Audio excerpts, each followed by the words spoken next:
ఓం నమ శివాయ. ఈరోజు మా ఇంట్లో పూజ అనమాట. ఇది చక్కగా హారతి మీరు కూడా తీసుకోండి. ఆ శివయ్య హారతి. ఓం నమ శివాయ. చూడండి, శివలింగం పట్టిక శివలింగం లాగా ఎంత ముద్దుగా కనిపిస్తుందో హారతి అయితే నాకు చాలా ఆనందంగా అనిపించింది.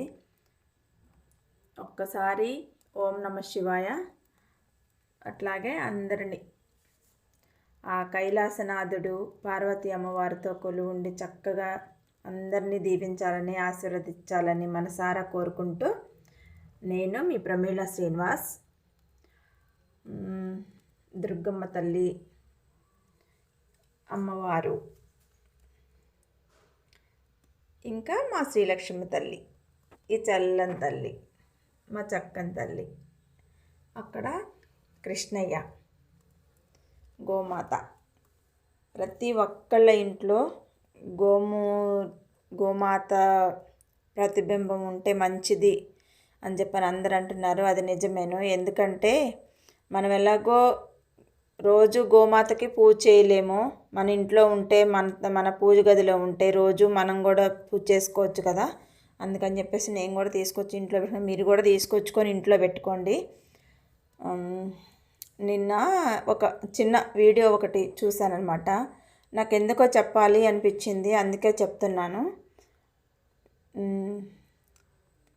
ఒక సినిమా అనమాట. అది ఒక చిన్న బిట్టు ఎవరో పెట్టారు, అది చూశాను. చనిపోయి ఎక్కడున్నారు రావు గోపాలరావు గారును సత్యనారాయణ ఇద్దరు ఒక సన్నివేశం అనమాట. అది